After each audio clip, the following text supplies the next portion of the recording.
All right, welcome back, everyone. Today we're diving into something that might seem kind of technical at first, but stick with us because it's actually way more interesting than you might think. Yeah, you know those cones and signs you see around roadwork? It's all part of what's called a traffic management plan, or TMP for short. Right, a TMP. But here's the thing, those plans aren't just set in stone. They actually have built-in flexibility, allowing for adjustments and modifications as needed. Oh, so they're not just randomly placing cones and calling it a day. Not at all. There's a whole system for making changes on the fly, all while keeping everyone safe. It's a pretty delicate balance, really. So walk me through this. How can they just change things up like that? Isn't there a plan they have to stick to? Well, you've got the initial plan, right? But out in the real world, things don't always go exactly as expected. Weather can change, traffic patterns shift. You might even find a tree blocking where a sign needs to go. Yeah, makes sense. So there's got to be some wiggle room. Exactly. And that's where adjustments come in. They're kind of like pre-approved tweaks that someone on site with the right training can make. Training. Like you need a special license to move a cone. Well, not a license exactly, but a certain level of accreditation. For these adjustments, you'd need what's called Basic Worksite Traffic Management Accreditation, or BWTM for short. Okay, so it's not just anyone out there moving cones around. There's a system in place. Absolutely. And these adjustments have to fall within specific tolerances, too. It's not just a free-for-all. Tolerances, is that like how far off the plan they can go? Exactly. Let's say your TMP says a sign should be placed 100 meters before a work zone. The tolerance might allow it to be anywhere between 90 and 110 meters, as long as it doesn't create a safety hazard. Okay, so there's some flexibility built in, but why not just make the plan super specific in the first place? Wouldn't that be easier? You'd think so, but the thing is, every worksite is different. You just can't predict every curveball, whether it's the weather, the traffic, or some unexpected obstacle. These tolerances are there to recognize that reality. So it's like having a backup plan baked right into the original plan. That's a great way to put it. It's about anticipating the need for change and making sure it can happen safely and efficiently. Makes sense. So someone's out there with a measuring tape, making sure those cones and signs are within their tolerance zones. Yep, they're the ones making those on-the-fly adjustments. But what happens if a bigger change is needed, something beyond those tolerances? Good question. Yeah. That's where things get a bit more complex, right? Right. We're moving from adjustments into the realm of modifications now, and these modifications usually involve changes that go beyond those pre-approved tolerances. Okay, so we're talking bigger moves, like adding extra signage or changing the layout of lane closures. Exactly, and that's where a higher level of accreditation comes into play. You'd need someone with Worksite Traffic Management Accreditation, or WTM, to sign off on these changes. So it's like a whole step up the ladder. You need more expertise to make bigger changes. That's right. You wouldn't want someone with a basic understanding of plumbing redesigning your entire water system, would you? Definitely not. I'd want a certified plumber for that, someone who knows what they're doing. It's the same with traffic management. The more significant the change, the higher the level of expertise required. Got it. So for these modifications, who gets to decide what flies and what doesn't? Is it like a committee or something? Well, for most modifications, you'd need the green light from the road infrastructure manager. Think of them as the ultimate authority when it comes to traffic management plans. So there's a hierarchy. Makes sense. They have the final say. Right. They need to make sure any changes are safe, effective, and align with the overall goals of the project. So you can't just decide to shut down an extra lane because you feel like it. Nope, not at all. Those kinds of decisions have to be made carefully, considering the impact on the entire road network. Things like adding or removing lane closures, changing the speed limits, or significantly altering the traffic flow. Those all fall under modifications that need the road infrastructure manager's approval. Okay, so adjustments are like the minor tweaks, and modifications are the bigger changes that need more expertise and approval. Seems pretty straightforward so far. It is for the most part, but there are always some interesting exceptions that pop up. Oh, like what?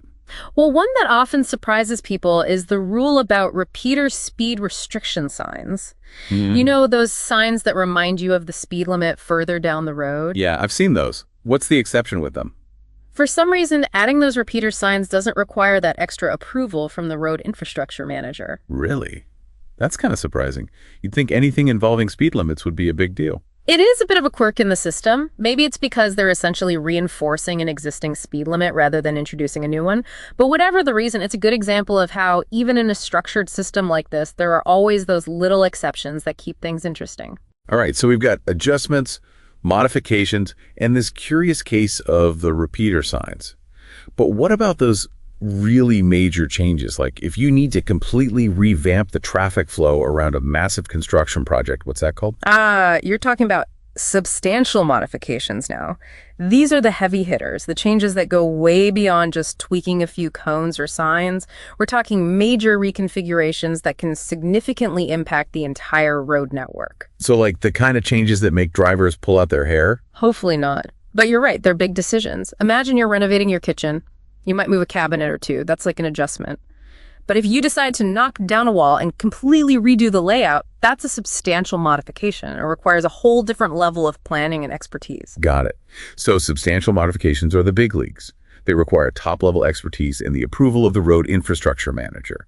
We're talking major reconfigurations, changes that could make even the most seasoned commuter reach for their GPS. Exactly. And in many cases, these substantial modifications will actually lead to a whole new version of the original TMP. It's like taking the initial plan and evolving it to meet new challenges. So we've got adjustments, modifications, and substantial modifications, each with its own level of complexity and authority required. It's like a tiered system within this whole world of traffic management. You got it. And while it might seem complicated on the surface, this system is really designed to strike that balance between flexibility and control. It allows for real-time adaptation while making sure all changes are made safely and within a well-defined framework. And let's not forget about documentation. I'm guessing every single change, no matter how small, has to be written down somewhere. You bet.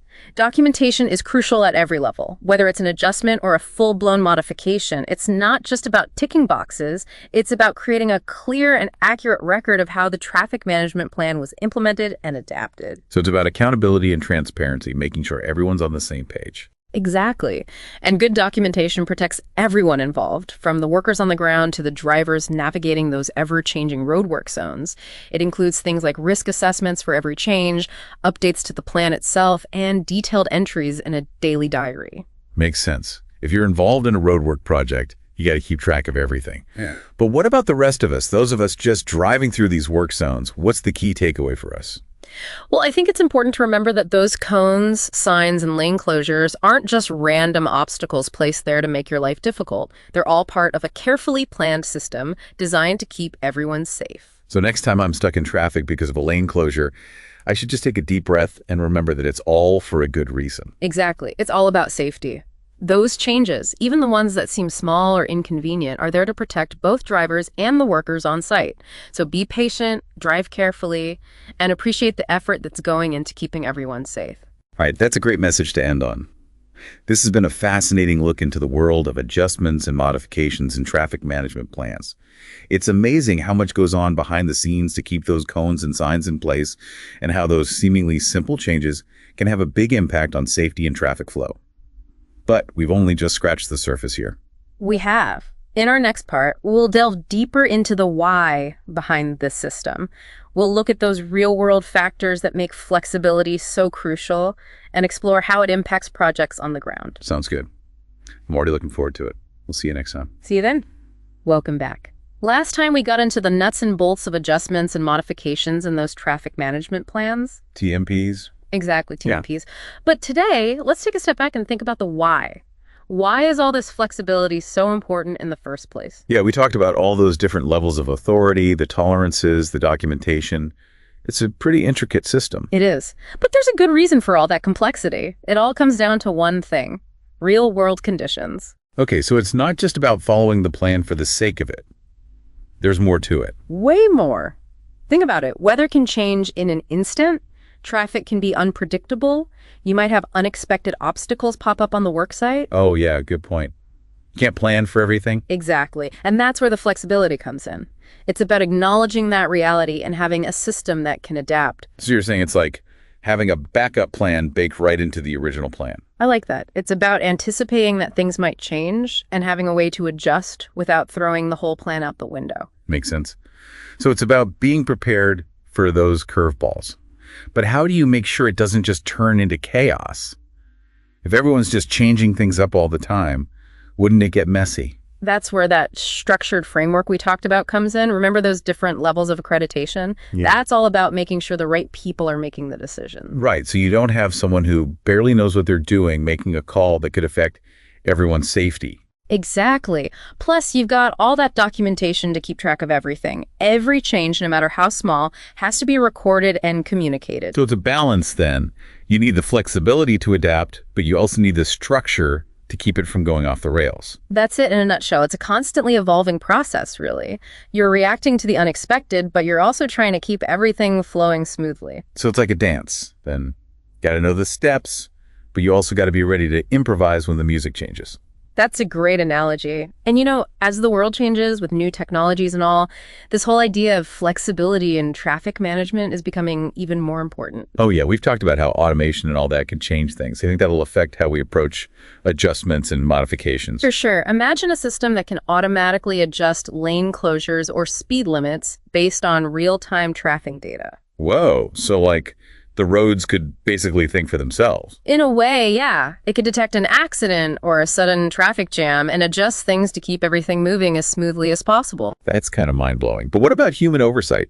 Wouldn't we need to make sure these systems are working properly? Absolutely. We can't just hand over the reins completely. Humans still need to be in the loop to make sure things are running safely and ethically. Right, so it's not about replacing human judgment, but about using technology to make it even better. Exactly. It's all about finding that balance. Well, this has been really eye-opening. It seems like the future of traffic management is going to be pretty exciting with all this new technology and the need to adapt on the fly. It definitely is. But for now, let's bring it back to the present. What's the takeaway message for our listeners, the folks who are out there driving through these work zones every day? Yeah, good point. We've talked a lot about the technical side of things, but what does it all mean for the average driver? Well, I think the most important thing to remember is that those cones and signs aren't just random obstacles. They're there for a reason, to keep everyone safe. Right, it's easy to get frustrated when you're stuck in traffic, but those traffic management plans are there for a reason. Exactly. So next time you're driving through a work zone, try to be patient. Remember that those changes, even the annoying ones, are all part of a system designed to keep you and the workers safe. Well, we've really gone deep on this one, haven't we? Traffic management plans? Who knew they were so complex? Right. It's amazing how much goes into keeping those cones and signs in place. I know. I used to just see road work as a hassle, something to get through as quickly as possible. I think we've all been there. But now I see it totally differently. There's a real science to it, all those lane closures and detours and stuff. It's like a giant puzzle, trying to keep the traffic flowing safely and efficiently, even when things are changing all the time. And those adjustments and modifications we talked about, they're like the key to solving that puzzle. Exactly. You need that flexibility to adapt to real-world conditions, like weather changes, traffic jams, unexpected obstacles. It's like a dance, right? Got to know the steps, but you also got to be ready to improvise. I like that. And the people managing these TMPs, they're the choreographers, making sure everything flows smoothly. But let's be honest, most drivers probably don't see it that way. They're just focused on getting to their destination. Yeah, it's easy to get frustrated when you're stuck in traffic. Yeah. But I think if we can all understand the bigger picture, it might make those delays a bit easier to handle. So what's the key takeaway here? What do we want our listeners to remember? I think it's this. Those traffic management plans, even with all their adjustments and modifications, they're ultimately designed to keep everyone safe. It might not always feel like it when you're stuck behind a line of cones, but that's the goal. Exactly. Those cones and signs might be annoying, but they're there for a reason, to protect both the drivers and the workers. Sometimes you got to slow down to stay safe, right? Absolutely. Yeah. So next time you're in a work zone, take a deep breath, be patient, and remember that those changes are there for a good reason. And if you see something that seems unsafe or confusing, don't be afraid to report it. Right. Your feedback can actually help make those TMPs even better. It's a team effort, really. We can all play a part in making our roads safer.